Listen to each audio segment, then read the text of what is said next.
Judges Judges does is not not have, boring. Let me does tell you, not it's have not a boring. boring It is point. not boring. I mean, a lot of people loved Game of Thrones. Yeah, right. And so if you love Game of Thrones, maybe we should have said this at the beginning of the episode. I love Game of Thrones. Maybe I'll clip this and stick it at the beginning. If you love Game of Thrones, Judges is the book for you. This is the book for Absolutely. you. It keeps you on your toes. Welcome to Cross Connections, Season 2, Cover to Cover, as we read along with you each week and discuss the Bible from Genesis to Revelation. Join us as we discover how these stories connect us to God, to our inner selves, and to one another in a world that tries so hard to disconnect us. Welcome back, folks, and welcome to the Book of Judges.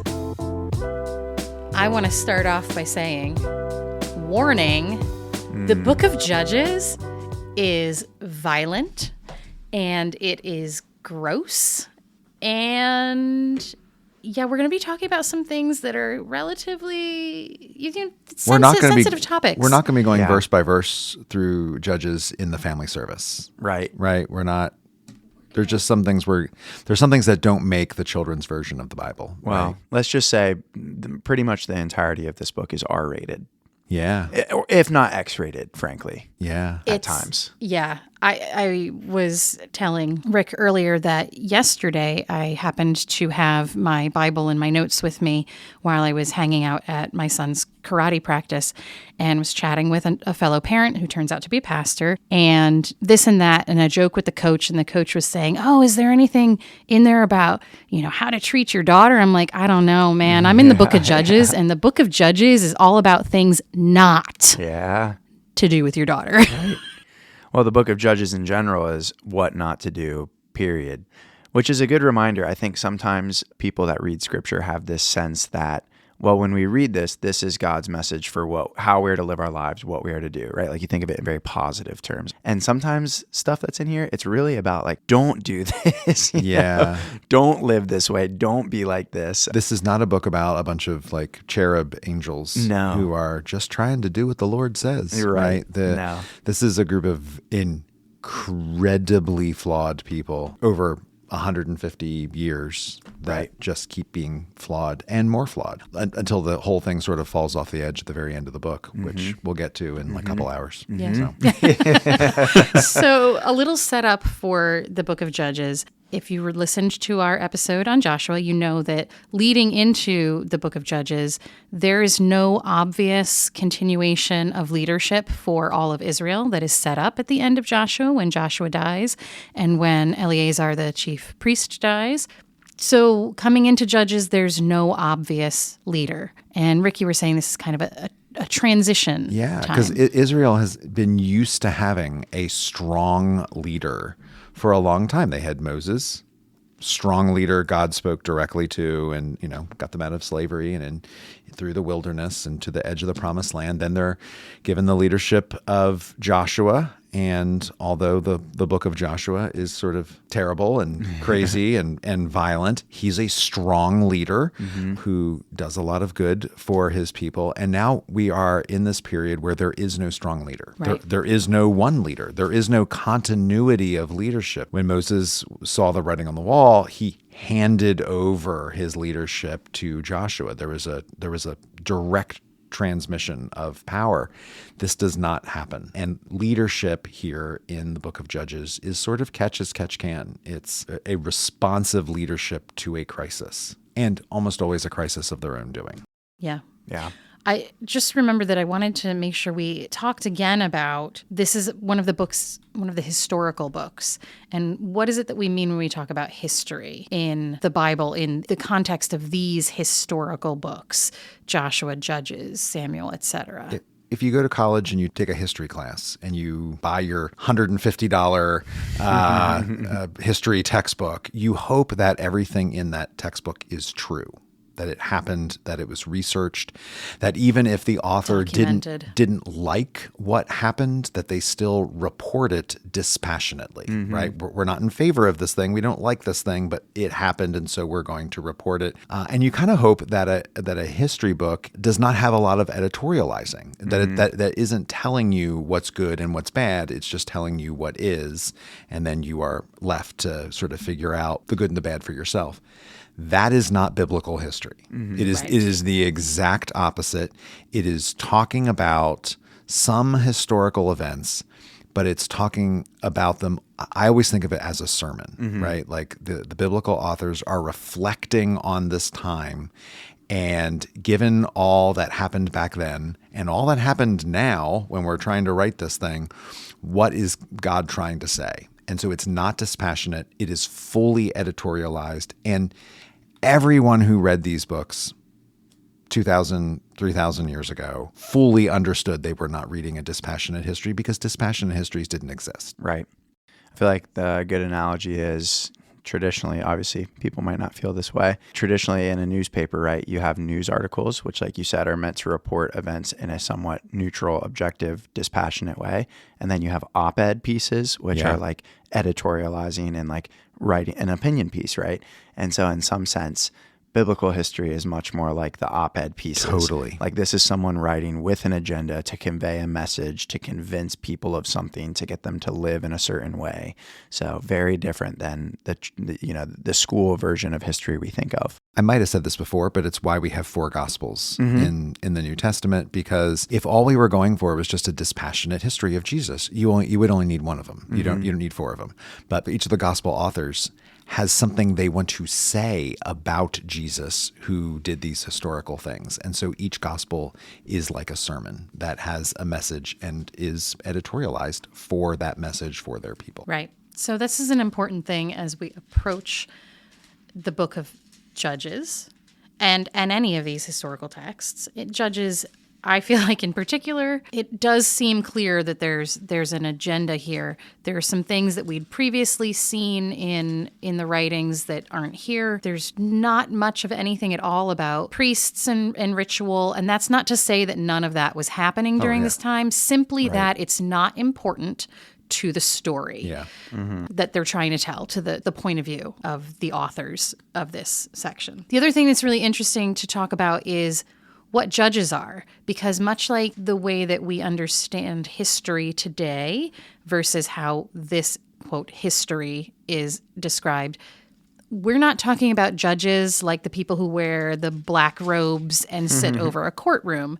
Judges in Judges are completely different kinds of characters. They're like tribal chieftains or Right. chiefs. And or warrior leaders almost. Totally. We were just talking before we went live about how the book of Judges in English really shouldn't be Judges because it gives us a different mental picture. Right. It almost should be Chiefs. Yeah, the book of Chiefs would really give you a sense of what this book is about. Another thing to give a 30,000-foot view, so like the book of Judges is about, it's really this cyclical narrative of chiefs. To your point, Rick, there's this power void, this gap, and people are constantly filling it in. So you're hearing this cycle. And again, like we said, it is a spiraling downward cycle. The refrain throughout the book is, the people did what was evil in the sight of the Lord. They're in this constant dynamic of raising chiefs, and sometimes the chiefs help out and they do some good things and they tear down some altars and they help conquer some peoples. And then something happens, they do some evil things and then they die and then they raise a new chief. And it's this cycle. My reading of the book of Judges is that this is really a book, again, before we went live, Rick, you mentioned Game of Thrones. Like this book really reads like a Game of Thrones script, like truly. I mean, murder, war, power dynamics. You got one guy killing 1,000 people with a donkey jawbone. Yeah. JL stabbing a guy with a tent peg through the temple. Yeah.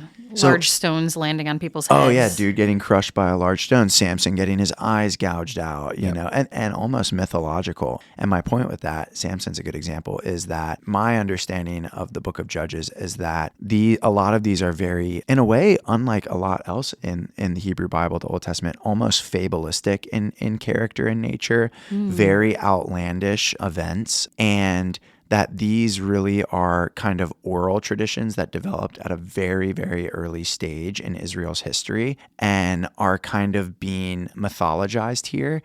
One way you kind of see this actually is with the poem of Deborah. And Deborah is one of the judges, and that poem is in... It's like, yeah, it's all of chapter 5. And one of the things to know about that poem, if you read about it, is, so just to read even the note in the NRSV Study Bible, it says, "This ballad is one of the oldest extant pieces of Hebrew writing. It is difficult in many places. As a literary work, it has more in common with the late Bronze Age Syrian mythic poetry than with Hebrew poetry found in the Iron Age."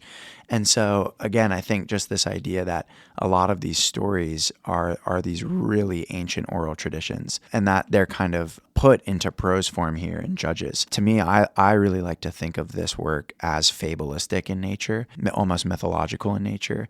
And that, to me, helps me understand some of these just bizarre, like, stories of a guy killing 1,000 people with a jawbone, right? Yeah, Like, right. These are kind of trumped up, kind of wild stories that are Game of Thrones-esque. Let's go back to Judges 5 and what may be the oldest writing in the Bible. Mm-hmm. Judges chapter 5. God is presented as the typical ancient Near Eastern storm god. Mm-hmm. Verse 4, Yahweh, you came out from Seir, you marched from the Edomite country, earth trembled, the heavens poured, yes, clouds poured water when mountains quaked before Yahweh, the one of Sinai, before Yahweh, the God of Israel. We meet in Judges some other storm gods. Mm-hmm. We're going to hear the word Baal or Baal Right. frequently. Asherah comes up. So these are some of the gods of the other ancient Near Eastern pantheons. And in this area, I think I have my history and geography correct. It's generally an arid climate that has a rainy season. Mm-hmm. And the rainy season was necessary because if there was no rain, then crops would not grow. And if crops did not grow, there was no Costco. There's Famine no in the Walmart. land. You are going to have famine. And so today we might be like, oh man, it's raining outside. Right. Like that's a bummer. Back then you're like, oh yes, it's raining outside. That means that God has favored us, right? And so they saw the storm clouds coming over their land as a giant chariot. And it was a chariot that was driven by their God. And for the Canaanites, they named their god Baal. And the Babylonians would eventually name their god Marduk. There were some other ancient Near Eastern folk who named their god El. And they said that their god was the one that was driving this chariot and bringing rain. When the Old Testament speaks of Israel's God. So number one, it's saying our God is better than those other gods. Right. Those gods don't really exist in some places. Our God is the only God who exists, et cetera, et cetera. But it also ports in some of the imagery of those ancient Near Eastern storm gods. Right. And so here is one of those examples where we see how almost everyone in that land, in that radius of 400, 500 mile radius, nations, peoples would have seen God. Here we see them speaking of Yahweh in those terms. That's a great point. There's definitely some cross-fertilization that happens. I know we wanted to talk a little bit about some of the other, I want to say terminology, but it's a little bit the other characters or peoples at play here and some of their gods, perhaps. I know we have Canaanites. The Philistines come in here, and I know Philistines become a big thing later on with David. Samuel. And Samuel. My notes indicated that the Philistines may have been from Crete. Yeah, the Mediterranean region is the idea. And so they are not indigenous to this area. I believe it means the sea peoples. One of the sea peoples, I think that's like a broad category of folks, like the Phoenicians, right? Yeah, right. But yes, I think the Philistines were understood to be in like the southern coastern region. And so, a sea peoples. And then in terms of why they think they come from the Mediterranean, I had just read today, this is really big in ancient archaeology, their pottery was different. Canaanite pottery, I guess, was more clay-based, like mud-based pottery. And then I think it was saying, don't quote me on this, Philistines had more like metal in their pottery, which was more common from like the Mediterranean region. something along those lines. Yeah, they also built their homes differently. Yeah. So Israelite and Canaanite homes had a central courtyard Right. in the middle, and the Philistines did not. There was something different about their Right. construction of their homes. Yeah. So you can see them. You can literally go to archaeological digs in Israel and be like, oh, this is definitely a Philistine encampment, or this is a Canaanite encampment. Right. But they're a big factor here, right? And Judges, the Philistines are, I think. Yeah, newly in a way that we've been dealing with the Canaanites for some time, but the Philistines, I think, are Where did fairly they come new from? at this point. Yeah, like this, they're really the main character in the Samson story, is the Philistines. Right. Yeah, towards the end of Judges. Yeah, and I think we didn't really say this explicitly in the Joshua episode, but just in case people didn't pick this up, the Canaanites really are like the understood to be the, like, really, this is the best word, indigenous group of this region. Right. I mean, it's called the land of Canaan. Yeah, right. So if you didn't pick that up, that is who the Canaanites are. Their god, one of their main gods in their pantheon of gods is Baal, B-A-A-L, or Baal. Yep. So, we see here, what's the one story of the guy, it's Gideon, right? Is it Gideon who has to like tear down the altar of Baal, right? This is, I feel like, really the main character god that Yahweh is really contending with. Like, you could almost say this is, and Yahweh's we're gonna be hearing about Baal for a lot, for a long the time. Next couple months. A long time. Get ready. Yeah, it comes up quite a bit. Also, maybe just an interesting thing for people to go research on their own, and we won't get into it, but there is a big debate within archaeology circles about where the people of Israel came from. And so obviously what the Bible presents is this narrative, which we've been tracking with through scripture, of starting with Abraham, comes from the Chaldeans, the land of Ur, outside of this region of Canaan. They end up in Egypt for a while, and then they come to the promised land with Moses and Joshua and enter it. And really they would be like the Philistines. They'd be a group from a different region that came and settled in this region. Right. Well, to complicate that a little bit, most archaeologists tend to think that Israel was really more of like an indigenous group in this region that kind of evolved and separated from the Canaanites. And they were more of like a semi-nomadic, almost, I was just reading today, they lived not on the plains, but more in the mountains. And so, that's just kind of an interesting debate. I want to see your reading list. Yeah, where are you reading finding these fast. books? Like, what are you reading today? Really, You're like, I'm reading a little biblical archaeology. Well, no, what are you doing in your office? And I had been thinking about that as well, because we talk about, the Canaanites are the indigenous people of this region. And I thought to myself, but weren't the Israelites also indigenous to this region before they got exiled to Egypt during the famine? Like, in my mind, reading through this, it's like they were kind of from this same general area to begin with as well. Yeah. It's tricky because it's not 100% clear. And again, we're dealing with, in these scriptures, non-dispassionate historical text. Right. Yes and no, because if we're going based off of Abraham, right?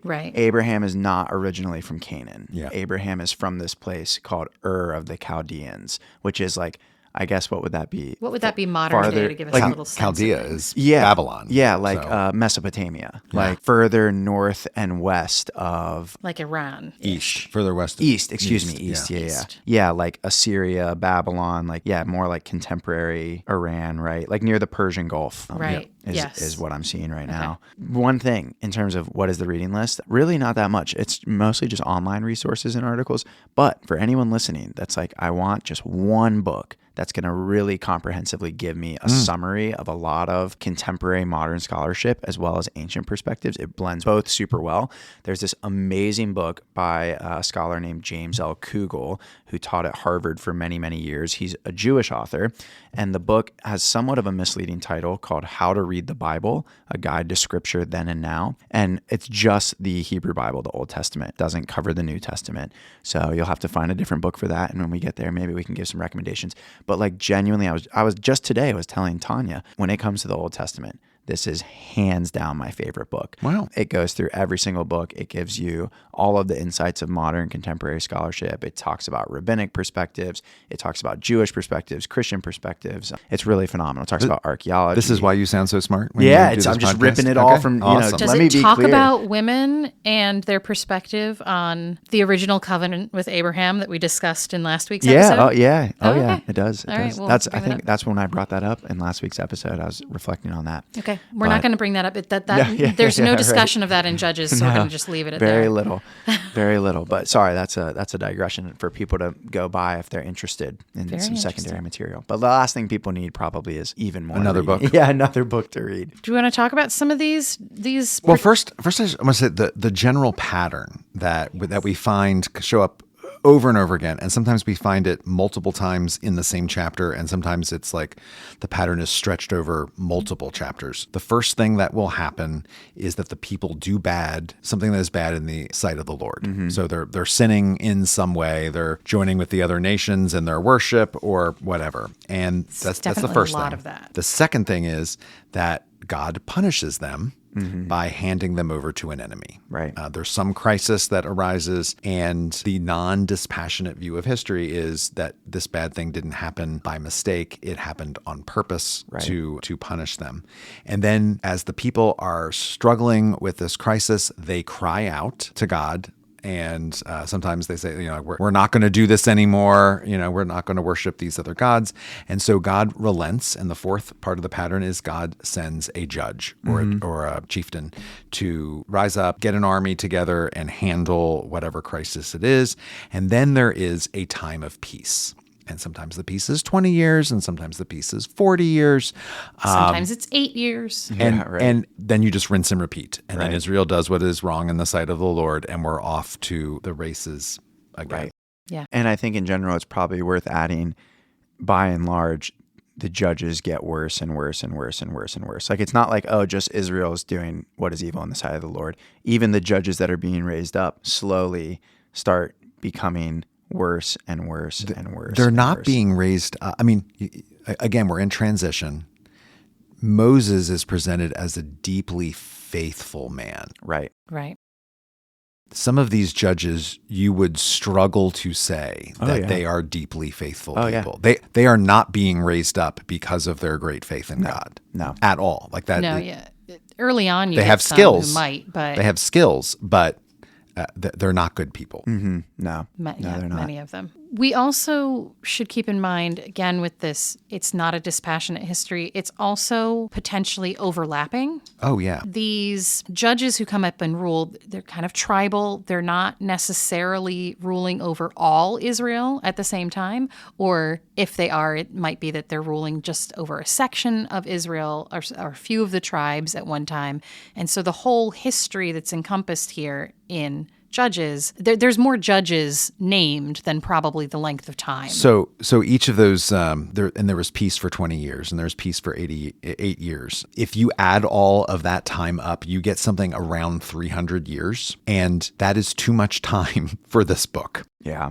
This era did not go on that long. This era went along somewhere between 100 and 150 years. And so either we're back to Bible math. Yeah, right. And where things just don't quite line up the way we normally think they would. Or what is very probable is that we're talking about overlapping stuff going on. And so there's a crisis over here, but it's not a crisis in this other part of where the 12 tribes are. And then that crisis dies out and there's another crisis somewhere else. And so the eras of crisis and peace are just overlapping. Would it be worth talking about who some of the main cast of character of Judges are really quickly and going and just saying what happens in the book that they did? Yeah. Do you want to Should hit we that try? like real fast? Yeah, like quickly. the like big just who ones. some of these characters are. Yeah, not like the one. There's like some one verse ones. This judge was raised up and then he died and it was this year. I'm thinking of like some of the main stories. So Deborah is like the first big judge. You get a couple, but whoa! Yeah, you you're can't skipping skip. over Caleb's younger brother. Othniel, is that who it is? Othniel. Yeah, he's the first judge. I thought he was like sort of minor. well, he's definitely Well, he's minor. minor-ish, got, but like, he's he's Caleb's got younger 13 brother, verses. and he's married to Caleb's daughter. So I feel like we should point him out. He's 13 Just verses. pointing out, he's not, he's whatever. He's the first. But I was saying, whoa, because you skipped over one of my favorites, Oh, who geez. is not necessarily that important, but I think it is one of the weirdest stories in the entire Bible. Oh, yeah. And that's Ehud. Yes. Okay. Ehud. Yeah. And Ehud is one of the first judges. Oh, talk about Game of Thrones. Talk about Game of Thrones. I mean, again, like Yeah. this book just reads so differently than almost any. Like, it's very bizarre at times. Put your children to bed Yep, right so, now. Yep. Okay. Don't listen to this story if your children turn our Put your earphones on. And so where does this take place? This is in the Three. beginning. Three. Yeah, so Judges 3, and Ehud gets raised up, and he goes to King Eglon of Moab. And it's, first of all, very specific to say Ehud is left-handed. And he's a Benjaminite. And the Benjaminites do not take a good turn by the end of this book. Yeah, but we'll come back to we'll them. get there. But to very quickly summarize this, because I said we go quickly through each one, he deceives this king. It explicitly says he brings this dagger. Again, very explicit. Shoves it into his belly. It says he was very fat, the judge. And then... The fat closed over the blade. Yeah, the fat closed over the blade. And then there is some, we'll just leave it at this and go read it for yourself. There's some scatological humor to this story that takes place. What's also interesting is that clearly they're having fun with names in here and the way that these people are depicted, because Ehud is a left-handed Benjaminite, and Benjamin meant son of the right hand. So a left-handed son of the right hand. Isn't that so fun? Good. And then Eglon, that name means young calf, and the young calf is fat. Right. So there's this sacrificial undertone going on here. Well, and again, to me, this is really representative of throughout all of these stories, the kind of fabulistic, mythological, quality of these stories, right? Yeah. It very much is so. So then we get to Deborah next, who Rick brought up, who really is kind of one of the true shining stars of Judges, and that's about it. Yeah. Yeah. And she's a prophetess to start with. Yep. So she's already got She has connection with the Lord. She has a warrior who works for her, Barak. Yeah. And so she's not going to war like some of the other judges will. She's not leading the charge because Barak's doing that, but Barak is answering to her. Right. She is in charge. Right. And she does go with him, so you Yes. can imagine there she is on a white horse in the Right. background. I don't know. It's probably not like that, but Right. the point being that Right. he insists that she comes with. Right. Well, and one of my favorite things to mention about this story, again, wild stories that take place in Judges, is there's this second woman who is part of Deborah's story, Jael, Jael, and she's famous for basically seducing this king into her tent, luring him in. Yeah, Sisera is the king that Barak is supposed to kill. Right. And driving a tent peg with a mallet through his skull. Through his temple. Into the ground. Right, into the ground.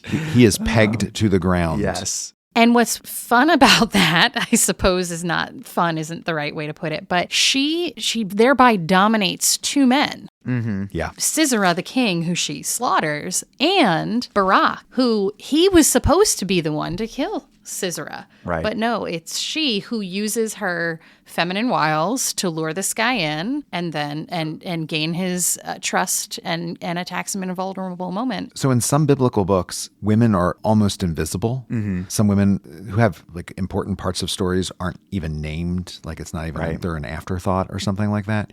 Here we have strong female leadership. Mm-hmm. Yeah. And raised up by God. Right. God called Deborah to be this judge. Yeah. Which I think it's very important to mention, to tie this into the fact of what you already said, Rick, that this Song of Deborah is one of the oldest extant written pieces in the entire Hebrew Bible, which mirrors actually as well the other one, which is the Song of the Sea from Miriam in Exodus. Yeah. And again, I think what that demonstrates, and I think this is borne out in archaeology and anthropology, is that early societies often had very strong women roles, and there is a development of this kind of patriarchal covering over of that. So to me, I just find it very interesting that these are some of the earliest extant pieces, and that tells us something, but that they very much get tamped down. You will find by the time we get to the end of Judges, the patriarchal covering over of the importance of women, you can see it even starting to come into play with how people respond. We'll get there, and I'll point it out again. So the next big one is Gideon. Who puts Bibles in hotel rooms. right. That's his. Oh, sorry. Oh, sorry. Not Gideon. what Gideon did. Sorry. Wrong Gideon. Wrong. But who does lay out cloaks and tests God. Gideon is sassy. Yeah. Yes. That was the first thing I wrote about Gideon. So, and what a contrast to Deborah. Like Yeah. he needs all this proof. I mean, he needs proof in the early parts of chapter 6. At the end of chapter 6, he's asking for proof again. Like he is so unsure of himself. He says that he is the least of his clan and that his clan is the least in all of Of all the Manasseh. clans, yeah. Yeah. He needs help. Yeah. Yeah. Which, it's funny. This very much parallels the calling of Moses, who also says to God, don't, not me. I stutter, Yep. and then, so very much this kind of typical refrain in the Bible of this person that's like, no, not me. Yes. But that's precisely the reason they're being chosen. Yeah. Yeah, Gideon's all right. But then even Gideon, who's called by God at the end of his life, right? You remember what he does? He does makes something not good. he makes an Starts idol, with an doesn't E. he? Yeah, an ephod, right? An ephod. An ephod, an ephod. Yes. Which There's- is That ends yeah, up becoming an his object story's of ends up of becoming worship. like an object of worship. And I couldn't remember what an ephod is. Do you know? I looked Did you this look it up up? in my notes. Okay, wait. So you looked it up, Rick? Do you remember without looking it up? I So didn't. my translation calls it something different. So go. Oh, what is it's your like it's like a translation called? garment. Yeah. Yeah, it's like a so garment. in my Like a- translation, it's called a chasuble. Oh, so okay. you can boo. Yeah. Well, see, that's helpful because if I had an ephod, I just Oh, yeah. imagined it again as like a little stone Yeah, I was like, I figurine. can't remember what this And then I is. looked Yeah. at my notes. I'm And- like, oh, that's right. It's and so- part of the priestly garments. It is part of the priestly garments. Which And is so, bizarre that like that's what they were worshiping. exactly. Well, my notes did indicate that it's a little unclear if that's really what they meant in this spot sure. or if that word meant something else. I'm wondering if they put that in there as a note because it doesn't make sense to them that they'd be praising a chasuble either. But Right. But again, this is just a reminder that there is this cyclical spiral that even the judge that is personally called by God by the end of his life, the way it puts it, this is Judges 8:27. Gideon made an ephod of it and put it in his town in Ophrah, and all Israel prostituted themselves to it there, and it became a snare to Gideon and to his family. which is ironic because the first thing that Gideon does is destroy an altar to Baal. Yeah, and, then and by cut the down end the of his Asherah life, pole. here's a new altar. Right. Yeah, exactly. There's also a little cloud over him. Gideon had 70 sons who issued because he had many wives. Yep. Now, Yep. multiple wives is not seen as a black mark in the early parts of the Bible. Right. But having many wives. right. 70, is- yeah, 70 is a little much. That's a little much. Well, Well, and this becomes 70 sons. Right, We don't know how many right. wives that is. But right. Well, you got to have a lot of wives to have 70 sons. Well, and then his prolificness in son bearing Yeah. becomes the whole point of the next section. Yeah. So this comes up with the next judge, Abimelech, who's Gideon's son. And the first thing Abimelech decides to do, Abimelech is like, this is really the turn of like, it's only getting really bad from here. Yep. Yeah. Because Abimelech does what with those 70 brothers? Slaughters them. Murders Now, them. and they Game of make it a Thrones. point. It's like the Red Literal- Wedding. I Literal know. Game of It's like- Thrones. They make it a point to note that Abimelech is not the son of one of Gideon's many wives, but the son of a concubine. Right, For some yes. reason, this makes a difference. Right. Although his people are from Shechem, Mm-hmm. which, if you recall, is where Joseph's bones were buried. Hometown boy. One of my favorite parts of the Abimelech story in my translation is verse 4. And it says, Abimelech hired worthless and reckless fellows who followed him. Yes. Wow. Okay. You sounds know, sounds like Rick. you know that you are dealing with a poor leader when what they say is that they are ruthless and reckless Yeah. people Yeah, right. who were brought to follow So him. in verse 6 of chapter 9, all the Shechem landowners and the entire Bet Millo gathered and went and installed Abimelech as king. Right. We have this like, ooh, wait a minute. That we have not heard that term be used before. Now, it's a new term. He really isn't a king in the classical sense. Right. He is still more in the mold of a judge. In this transitional period, it's like we're like trying out some new language here. Right. And so we're gonna throw the word king onto him. And then we get some poetry again. Mm-hmm. Judges 9:8. This is a curse that's spoken by Jotham. Mm-hmm. Jotham is the only one of Gideon's children that Abimelech did not slaughter. Only because he was hiding. He's the He was young, somewhere the else. absolute Yeah. youngest, and he was hiding somewhere. And so he hears about what happens and about this kinging of Abimelech, and goes to the top of a mountain, pronounces this. And this whole kind thing of about curse on olive him. trees and Right. vines, and it's very poetic. Right. Yes, yeah. And then Abimelech's death is one of my favorite deaths Yes. because Aw. a woman. Should we rank the deaths? Yeah, He's- we he should goes rank. around- We should rank the deaths and the ways that people killed other people. Abimelech goes through like a series of people turning. This is what happens with poor leaders. There's infighting. The people he brings in to rule with him turn against him. There's betrayal. This is expected when you have a poor leader who chooses to bring not good rulers to come in and help him out. So you get a bunch of that. And then you end up at the base of the tower of, which tower is it? He takes down a Shechem. couple of towers. Shechem, The Tower of yeah. Shechem. Yeah. And the best part, again, women characters. It not even named. It just says, and a certain woman threw an upper millstone on Abimelech's head and crushed his skull. Immediately he called to the young man who carried his armor and said to him, draw your sword and kill me so people will not say about me, a woman killed me. So then he thrusts the sword into him. We're a long way from Deborah. We're a long way already. from Deborah. Yeah. We're 5 Exactly.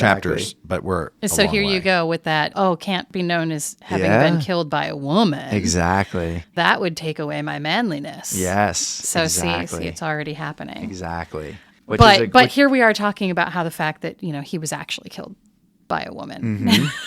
which is, yeah, I know that is such a great example of this slow spiral of evil. One of these evils being patriarchy. Yeah. Speaking of patriarchy, the next judge, Jephthah. Yep. Oh, Jephthah, things not to do with your daughter. Yeah, right. Just to summarize it very quickly, Jephthah is this military leader against the Ammonites, minor group. Small group. Yeah, small group. Don't need to know much about them. They're just a group that needs to be conquered, apparently. And Jephthah, so this is verse 30 of chapter 11, says, Jephthah made a vow to the Lord and said, if you will give the Ammonites into my hand, then whoever comes out of the doors of my house to meet me, when I return victorious from the Ammonites, shall be the Lord's to be offered up by me as a burnt offering. And then And who comes out? And then verse 34, Mm-hmm. then Jephthah came to his home at Mizpah, and there was his daughter coming out to meet him with timbrels and dancing. Mm-hmm. She was his only child. He had no son or daughter except her. When he saw her, he tore his clothes and said, alas, my daughter, you have brought me very low. You have become the cause of great trouble for me. Right. And he sacrifices her and she says, interestingly enough in the story, she says, no, you have to sacrifice me. Like, you made this vow to God, so you need to sacrifice me. Then there's also this really bizarre part where There's she's a some virgin. Etiology thing in There there is, again.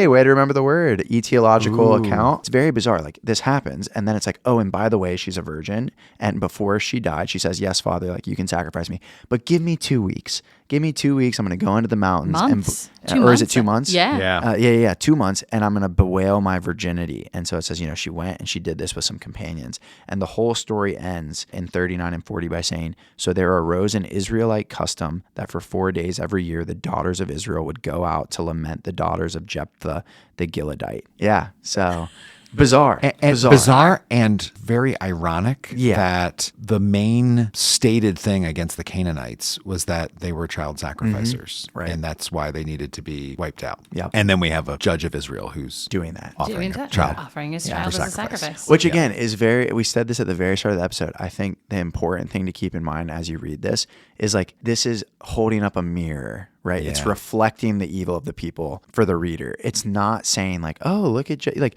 God approved of Jephthah sacrificing his, you know what I mean? Yeah. Like, that's not the point. The point is like, oh, look how evil these people were.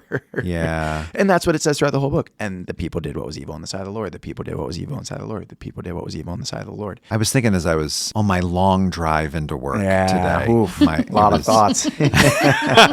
that I'll be visiting with someone who's had a really rough year or rough few months. They've been like in and out of the hospital.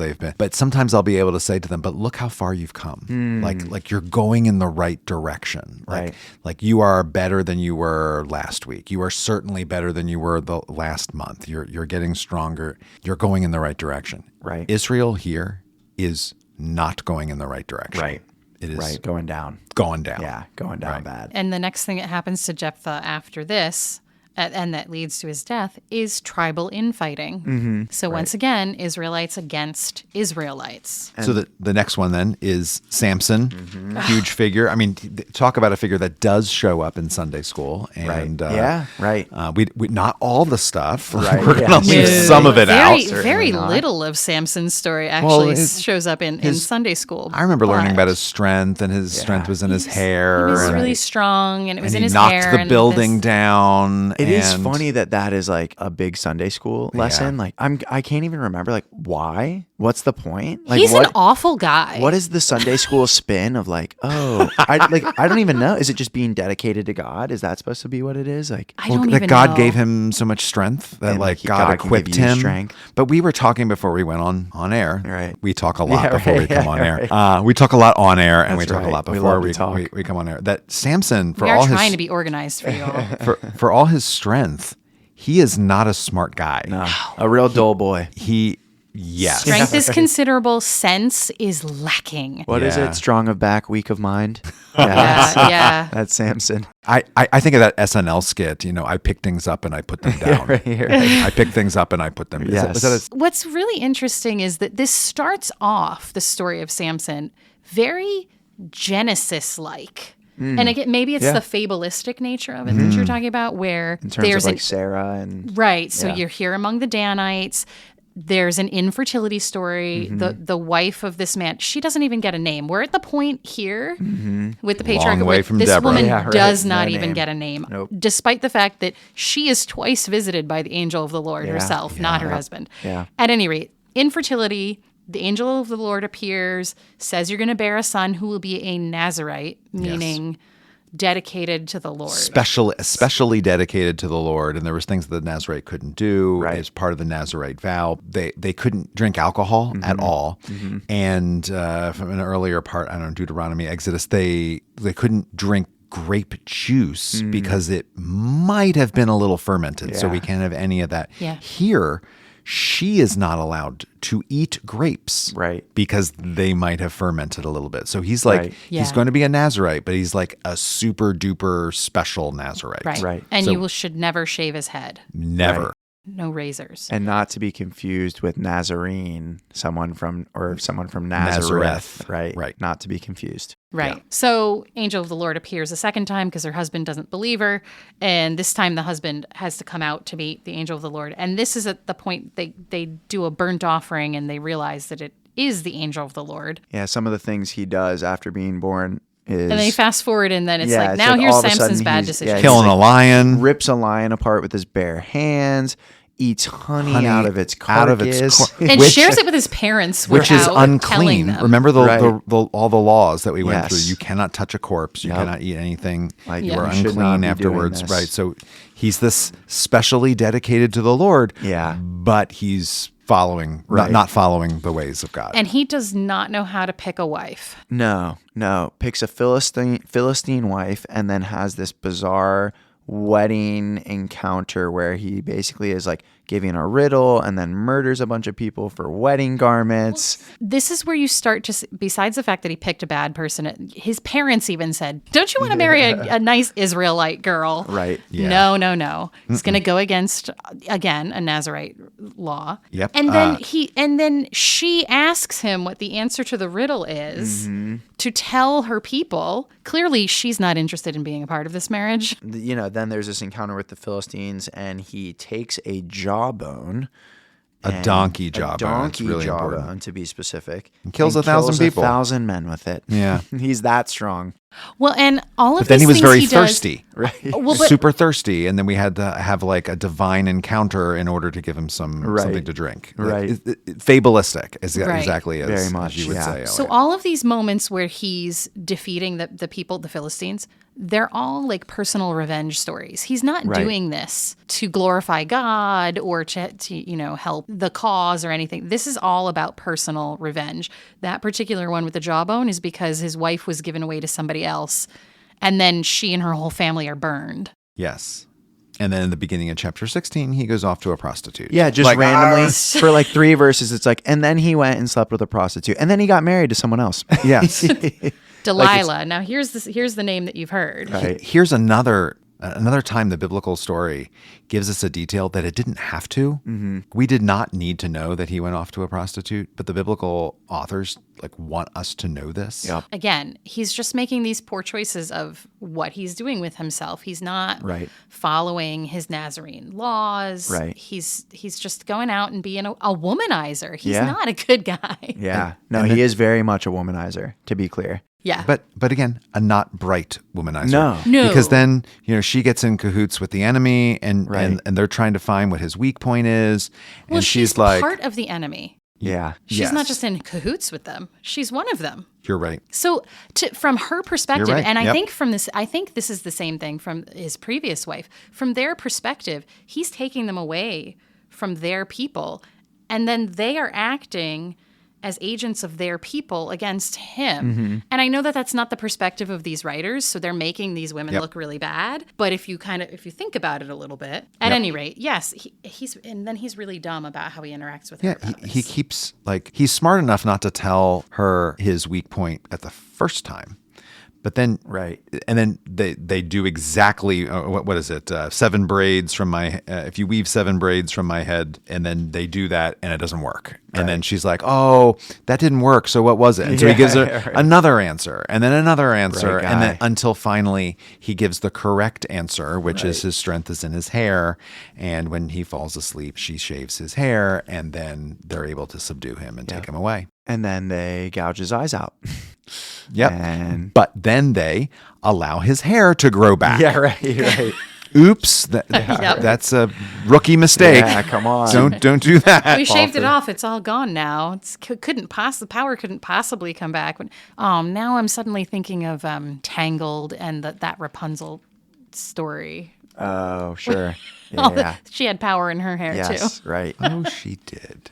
Anyway, so the story ends with this bizarre encounter where he's made to be a performer for the Philistines.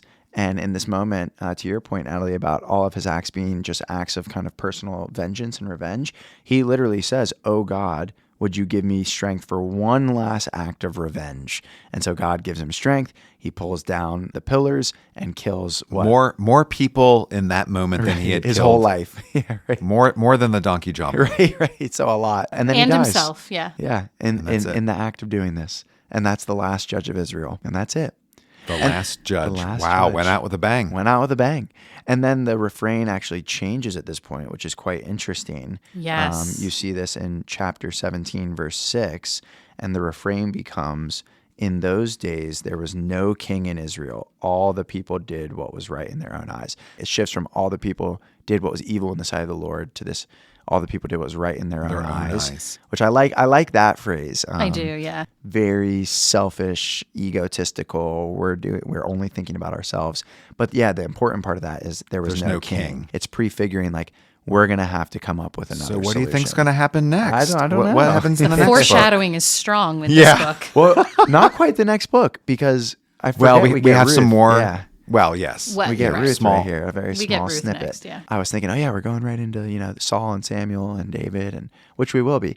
But I'm excited that we're going into Ruth. Sometimes I forget Ruth is set in the time of Judges. Right. Yeah. So, which is why we get that next before we get to the But Kings. before we that get happens. to Ruth, which is a great story, it's a crowd pleaser. Right. I don't know if we're doing an entire Definitely episode a on good that. one to share with your children. Absolutely. Next Except for episode, kids you can share some of it with your children. But before we get there, we have the worst story, maybe of the entire Hebrew Bible. Right, which does not involve any judges, but seems to demonstrate the people doing How did you what forget they this, think Ellie? is at the right. end of Judges. Yeah, I was Yes, like, oh man, we're this is- basically done. Almost. no, I mean, that no. was the last judge, but we Oh, still have a geez. couple more stories Yeah, in here. we get a story about what begins to happen when there's no judge, which you Yes. thought what was evil with the judges was bad. Yep. Oh, brother. This is the story where you need to hide your kids from whatever you're truly. listening. And from. and maybe even just to say a content warning if you are someone who is easily upset by frankly atrocious acts of evil. This is talking about this. It's a story of great sexual violence. It's And so- deep sexual violence.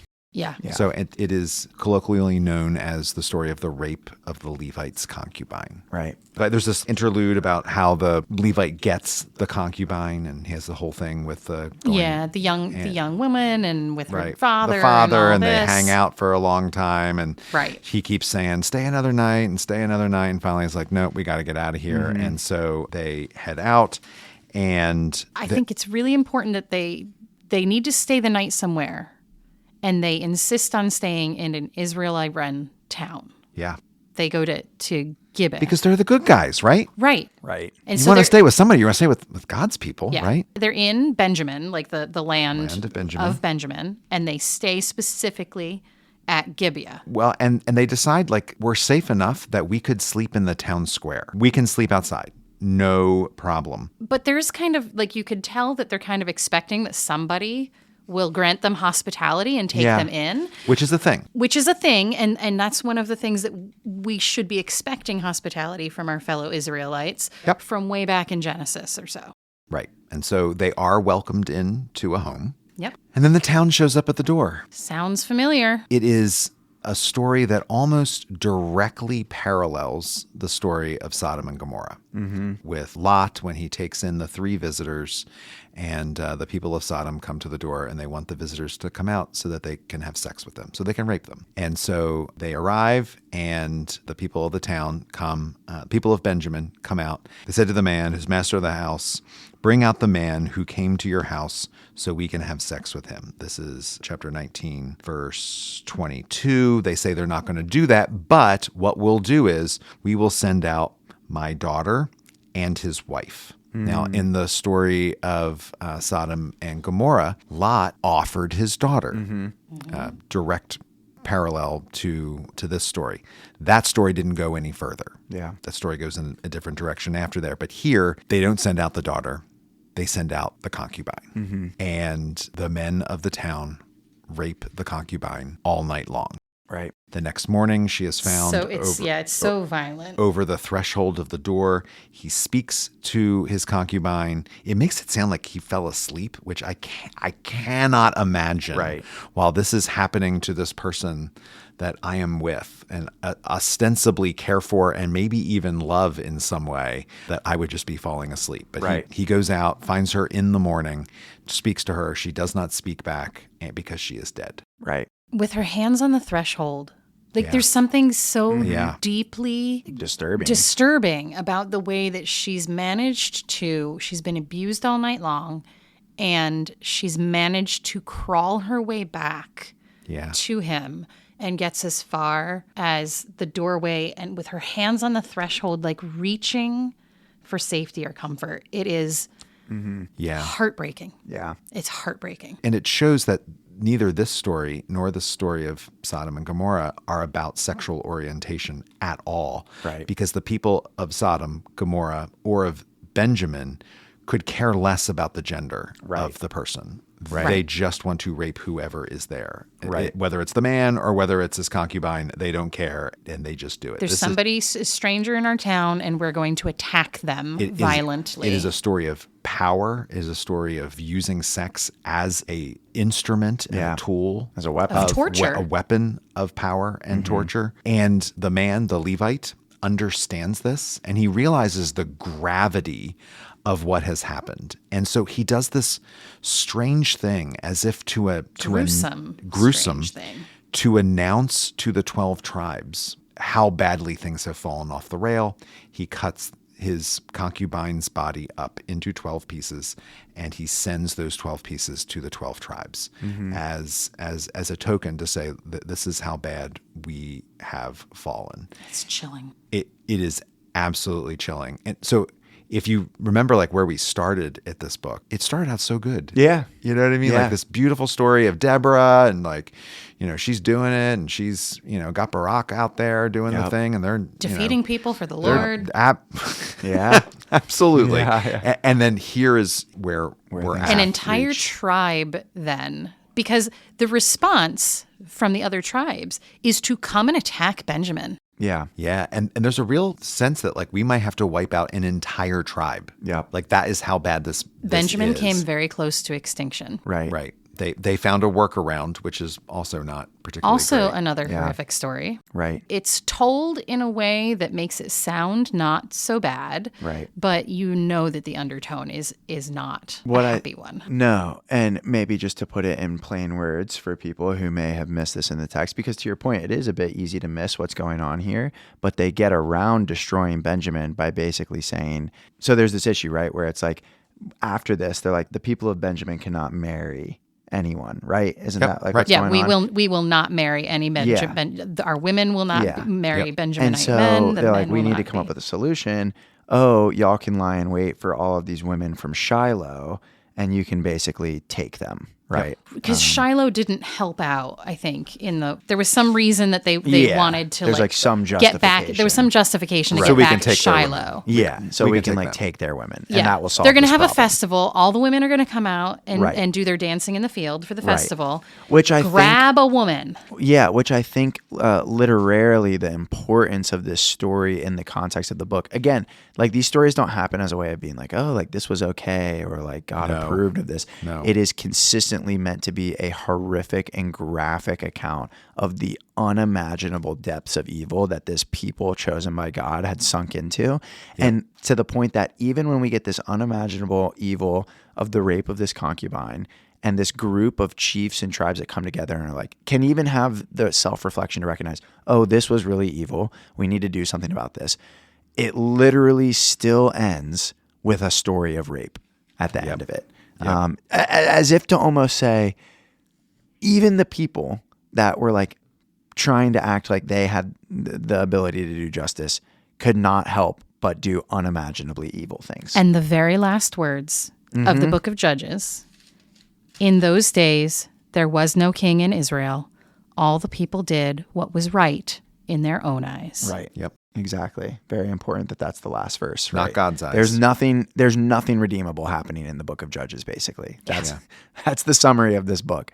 Nothing redeemable is happening. And so now, as much as I loved all the agency of the women in this book, at this point, now we haven't gotten through the whole Bible, but at this point, this is my vote for if we were going to get rid of one text in all the Bible, I'd get rid of Judges. Wow. I can understand that.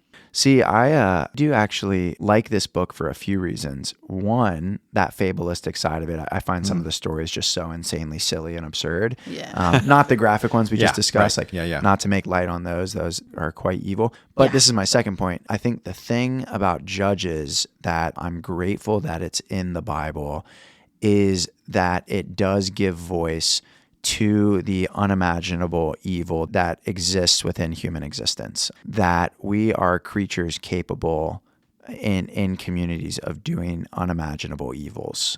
And I think, hopefully, Deuteronomy is situated within a larger history that says this is not the end of the story, which that's hopeful. I think as well there's a line from Gideon's story that I really appreciate to this point as well, that in the midst of unimaginable evil, Gideon asks God, this is Judges 6, around verse 12, 13, 14, and it says, the angel of the Lord appeared to Gideon and said to him, the Lord is with you, you mighty warrior. Gideon answered him, but sir, if the Lord is with us, why then has all this happened to us? And where are all his wonderful deeds that our ancestors recounted to us, saying, did not the Lord bring us from Egypt? But now the Lord has cast us off. And I think to me, that's a real linchpin of the book, is that this book in some ways is looking at, in the midst of unimaginable evil, the great human question of why is this happening? And in some sense, we talked about before we started recording, the answer to this book is quite powerful. It's a story about human agency, that these things are happening because in community you are making decisions that are evil together, and you don't have to. All the people did what was right in their own eyes. That's a story about how communities go wrong. And it's not just an ancient story. No, it is. It's an ongoing. It is again, a contemporary story. Right. Yep. This is not one of those things like, oh, the Bible's so outdated, right? Like we're so beyond that. Right. No, we're not. Yes, no, we're not. No. We're not. And so to me, it raises a really powerful question of what does flourishing in human communities look like, and how do we strive for flourishing in human communities? How do we identify when communities are in this sort of downward spiral? And to me, that's a really important open question. Theologically, sort of spiritually, I think the flip side of the evil and depravity is that no matter how evil and depraved the people are, God does not give up on them. Right. I mean, Yeah. the early pattern is the people do what was evil in the sight of the Lord, and God punishes them, and then they cry out, and then you rinse and repeat. And so they do Right. what is evil, and God shows up again, and then they do what was evil, and God shows up again. You would almost forgive God for if at the end of Judges, God wasn't like, all right, y'all, I'm done. Right. Right. This is so terrible and awful. You guys are on your own. Good luck. Right. But in the next book, God shows up again. Right. Like Right. it's part of it is about human agency and about the ever present nature of possibility of human evil. Right. But it's also about there is nothing you can do that is going to make God turn away from you forever. Right. I know there's a lot of people who walk around with a lot of guilt and a lot of shame for whatever they've done or whatever they failed to do. And I think part of the message of the scriptures, the message of the gospel is that there is nothing you can do that can put you outside of the love of God. Right. Repent and turn to the Lord. Yeah. The Lord will be there. Hmm. Man, all right, you guys. Yeah. You guys we have convince you to convinced keep me it? that there's some. All right, I'll keep Judges. See, I actually think if from recent books, my least favorite book we've read so far, I think I said this in the episode, has hands Joshua. down been Joshua. I got to be careful what I say, but I found so little to get out of Joshua. Really, I was like, if this wasn't in here, I wouldn't be too upset about it. The second half of it was so boring. Oh my gosh, it was dreadfully boring. second half. It was dreadfully That's boring. true. Judges Judges does is not not have, boring. Let me does tell you, not it have is a not boring. boring It is point. not boring. I mean, a lot of people loved Game of Thrones. Yeah, right. And so if you love Game of Thrones, maybe we should have said this at the beginning of the episode. I love Game of Thrones. Maybe I'll clip this and stick it at the beginning. If you love Game of Thrones, Judges is the book for This you. is the book for Absolutely. you. It keeps you on your toes. And the other interesting thing about Judges, given that it is kind of the ancient Game of Thrones, I don't know if we really said this, but I think one of the things that's pretty interesting about Judges is by and large, in some ways, God is kind of a very minor character Yes. in this Yeah. book. Yeah. And I think that's because of it is emphasizing that possibility you mentioned, Rick, of just unimaginable human depravity and evil. And with that, God seems very distant in this book. God is not showing up like he's talking to Moses every No. other minute. No. Right. And in some ways, God is not at other points when the people of Israel are doing things God doesn't like, God steps in really quickly. And what's interesting in this book is that that isn't really the case. Like I almost read it as there's this sense of God is almost trying to let them figure it out. And it's just going so And showing wrong. how like bad maybe it we is. should be mad at God that God was letting them trying to figure it out this much. But God is there. God's just not forcing the relationship. Yeah. I think is what it is. And that's kind of the way that I see it. Right. To this point in this day, God wants desperately a relationship with us, but God's not going to force it on us. God leaves it to us, keeps kind of putting little things out there, finding in Judges, finding a judge to a point and trying to use that person to maybe turn the people back towards, but Right. not forcing the issue at all.